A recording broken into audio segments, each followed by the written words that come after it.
हाँ जल्दी जाओ और नंबर लगवाओ। नंबर लगवाते ही 500 रुपया जमा करना पड़ेगा। फिर बोलेगा कि ठीक है आप यहाँ वेट कीजिए, आपका नंबर आएगा तो बोला जाएगा। अब नंबर सुनते सुनते दोपहर को 2 बज जाएगा। फिर 2 बजे के बाद नंबर आएगा, बोलेगा कि ठीक है आप जाइए डॉक्टर साहब के पास। अब डॉक्टर साहब के केबिन में गए तो वहाँ 5-6 आदमी पहले से ही पड़ा हुआ है, उन्हीं का समस्या दूर नहीं हुआ है। फिर एक आदमी और अंदर बुला लिया।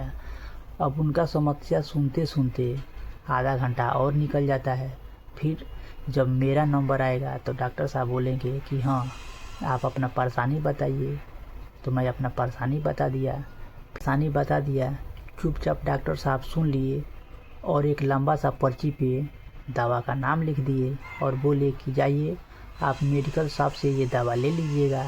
और दवा लेने के टाइम में जब आपको अपने घर जाना होगा तो हमसे एक बार दिखा के जाइएगा।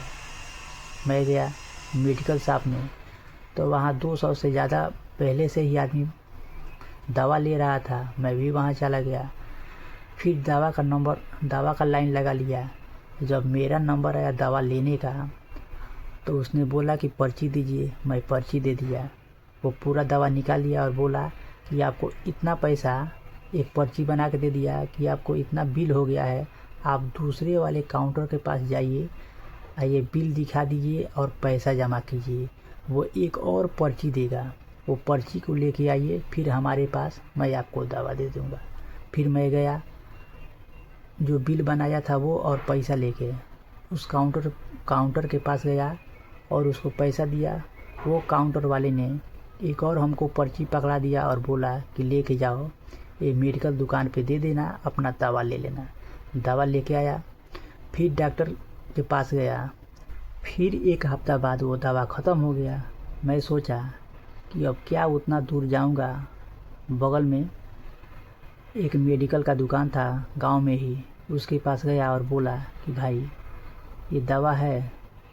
वो कंपाउंडर था, नया कंपाउंडर था। वो देखा और बोला कि ये दवा नहीं है, डॉक्टर साहब इतना राइटिंग बना के लिखे थे कि वो बेचारा पढ़ ही नहीं पाया। फिर वो बोला ये दवा नहीं है। मैं जाने लगा तो पुराना वाला जो कंपाउंडर था वो बोला कि भाई एक बार और पर्ची दिखाइए। मैं पर्ची दिखाया। कंपाउंडर ने बोला ये दवा हमारे पास है, लेके जाइए। मैं बोला कि अभी तो ये कंपाउंडर बोल रहा था कि ये दवा हमारे पास नहीं है। पुराना वाला कंपाउंडर बोला कि ये नया कंपाउंडर में आया हुआ है, इसको मालूम नहीं है। हाँ डॉक्टर साहब का लिखा हुआ अभी ये पढ़ नहीं पाएगा, इसको 6 महीना यहाँ रुक के एक्सपीरियंस करना पड़ेगा तभी ये पढ़ पाएगा। मैं काफ़ी दिनों से पुराना हूँ। हाँ डॉक्टर साहब का पर्ची मैं ज़्यादा, वो हॉस्पिटल का पर्ची मैं ज़्यादा पढ़ा हूँ, अनुभव हमको ज़्यादा है, इसके लिए मैं दवा दे देता हूँ। तो दवा निकाल के दिया। आज जब दवा लेके देख रहा हूँ तो दवा सेम है, लेकिन जो हॉस्पिटल में दवा लिया था वो इस दावे से कुछ महंगा ही था। मैं बोला कि भाई वो हॉस्पिटल में मैं दवा लिया था तो इतना महंगा पड़ा, आप वही सेम दवा दे रहे हो तो आप इतना सस्ते में दे रहे हो। कंपाउंडर ने बोला कि वो हॉस्पिटल है, पूरा हॉस्पिटल का खर्चा दवा पे ही निकाल लेते हैं और बेड चार्ज पे निकाल लेते हैं, और हम लोग का छोटा सा दुकान है, हम लोग का इसी में गुजारा चल जाता है इसके लिए। लेकिन एक बात है, डॉक्टर का पर्ची का दवा किसी को पढ़ना आए या ना आए, लेकिन नाम और जो फीस का पैसा 500 रुपया रहेगा वो सबको समझ में आ जाता है। लेकिन दवा इसमें क्या क्या लिखा हुआ है वो किसी को समझ में नहीं आएगा। वो समझ में आएगा तो कंपाउंडर को ही समझ में आएगा, बाकी किसी को समझ में नहीं आएगा। लोग ये सोचते हैं कि मैं डॉक्टर के पास ना जाके यूट्यूब से पूछ लेता हूँ, कहीं वो सही बता दे। अगर सही बता दिया तो मैं दवा लेके खा लूँगा।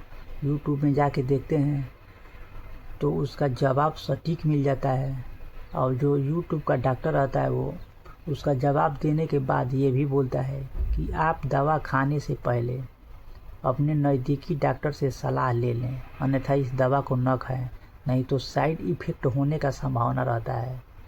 मतलब लोग जिसके चक्कर में जाना, पैसा के चक्कर में जाना नहीं चाहते हैं। मेडिकल शॉप वाले भी कम नहीं हैं अगर जाके बोला जाए। ये हल्का सा सर्दी हो गया है।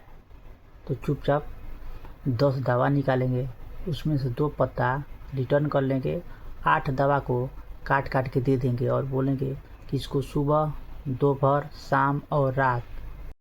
एक एक्स्ट्रा और भी दवा देंगे जो पत्ता में नहीं रहेगा, एक शीशी में रहेगा खुला हुआ, उसको कागज़ में लपेट के देंगे और बोलेंगे अगर तुमको ज़्यादा इमरजेंसी हुआ तो ये दवा खा लेना। मैं बोलता हूँ कि ये दवा दे रहे हो कि स्कूल का टाइम टेबल बना रहे हो। आदमी पूरा दिन दवा खाएगा तो कोई काम भी करेगा कि नहीं करेगा। डॉक्टर साहब बोलते हैं कि पहले दवा खा लो, सही हो जाओ तो तुमको जितना काम करना है उतना काम करना। पहले काम करने से पहले तुमको ठीक भी तो होना है। अगर ये दिया हुआ दवा खाओगे नहीं तो बीमारी फिर से चाँप देगी। इसके लिए तुमको दवा ख़त्म करना है। अगर तुमको सही नहीं हुआ तो फिर हमारे पास 2 दिन बाद आना और दूसरा दवा मैं तुमको चेंज करके दूंगा। तो फिर मेडिकल साहब के पास जाएगा और बोलेगा कि डॉक्टर साहब आप जो दवा दिए थे वो सही नहीं हुआ। फिर डॉक्टर साहब बोलेंगे कि ठीक है, घबराना नहीं। मुस्कुरा के बोलेंगे कि ठीक है, घबराना नहीं, मैं तुमको दवा चेंज करके दे रहा हूँ। इससे कन्फर्म है कि बीमारी ठीक हो जाएगा। फिर वो आदमी जाएगा, दवा लेके आएगा, चुपचाप खाएगा इंजेक्शन। अगर बीमारी ठीक नहीं हुआ, डॉक्टर साहब बोलेंगे कि बेटा ये छोटा सा इंजेक्शन है। मैं बोलता हूँ कि डॉक्टर साहब ये छोटा नहीं है, हमारे लिए भाला की नोक की बराबर है। डॉक्टर साहब बोलेंगे घबराने की कोई बात नहीं है, इंजेक्शन लगवा लो। तुम दवा खा के ट्राई कर लिया, बीमारी ठीक नहीं हुआ, इंजेक्शन लगाएंगे। और आजकल कहीं भी हॉस्पिटल में आदमी जाएगा तो वहाँ इंजेक्शन लगाने के लिए या ब्लड निकालने के लिए कहीं भी लेडीज ही मिलेगी। अगर किसी को इंजेक्शन लगाना हो तो नर्स जाएगी और लड़के के पास बोलेगी कि आप अपना हाथ खोलिए, बटन खोल के ऊपर सरकाएगा, फिर उसको हाथ को पकड़ेगी और 2-3 बार ऊपर नीचे सरकाएगी, फिर बोलेगी आपको कैसा महसूस हो रहा है। फिर लड़का मुस्कुरा के बोलेगा कि ठीक लग रहा है। फिर एक बेल्ट लगा के हाथ को बांध देगी, फिर बोलेगी कि अब आपको कैसा महसूस हो रहा है। फिर लड़का बोलेगा ठीक लग रहा है और नर्स मुस्कुराते रहेगी। नर्स को मुस्कुराते देख के लड़का भी मुस्कुराएगा, बोलेगा कि ठीक महसूस हो रहा है। अपना इंजेक्शन उसके नस के अंदर घुसा देगी और पूरा सिरिंज ब्लड निकाल लेगी, बोलेगी आपको कैसा महसूस हो रहा है। अब बेचारा मुस्कुरा के बोलेगा कि ठीक लग रहा है। लोग हेल्थ के बारे में सतर्क भी हो गए हैं। कुछ लोग जिनको बीपी है वो नमक खाना कम कर देते हैं, जिनको शुगर है वो शुगर खाना कम कर देता है। कुछ आदमी बोलता है कि भाई मैं ओनली प्याज ही खाता हूँ। तो चाय की दुकान पे गर्म पानी अलग मिलता है, चाय पत्ती अलग मिलेगा, दूध का पाउडर अलग मिलेगा। अगर जिनको चाय पीना है, शुगर वाला आदमी है, जिनको चाय पीना है दुकान पे जाएगा और पाउडर वाला दूध अलग लेगा 1 चम्मच में, फिर दूसरा शक्कर अलग लेगा, फिर चाय पत्ती अलग लेगा, गर्म पानी अलग लेगा। मैं बोला कि भाई जब सब कुछ तुम अलग ले रहे हो तो इससे अच्छा है कि दूध का पाउडर लेते और चाय पत्ती लेते, ऐसे मुंह में डाल के पानी पी लेते। इतना टेंशन लेने का क्या ज़रूरत था। वो बोलता है कि नहीं, ऐसे मज़ा नहीं आता है। मैं बोला कि जब सब कुछ अलग अलग ले रहे हो तो चाय पत्ती लेके और दूध का पाउडर लेके पानी पी लेता, इतना झंझट नहीं रहता, दुकान पे आने का ज़रूरत नहीं रहता, एक चाय पत्ती का पुड़िया रखता। लोग बीमारी से ज़्यादा लोग इलाज से डरते हैं, क्योंकि उनको इलाज कराने के लिए टाइम नहीं है। काम करना सबसे ज़रूरी हो गया। उनको ये लगता है कि अगर हम कम काम करेंगे जीवन चलना मुश्किल हो जाएगा। इसके लिए सोचते हैं कि मैं ये कोशिश करूं कि डॉक्टर के पास ना जाऊं, फीस का पैसा बच जाएगा। मैं यही कहना चाहता हूं कि आप हमेशा खुश रहिए, हंसते रहिए। अगर आप हंसते रहेंगे तो आपको इलाज कराने का ज़रूरत नहीं रहेगा। हल्का फुल्का बीमारी भी होगा तो आपको कोई दिक्कत नहीं होगा। टेंशन फ्री रहेंगे तो कोई बीमारी नहीं होगा। हंसते रहिए, स्वस्थ रहिए, बढ़िया खाइए पिए, ऐश कीजिए।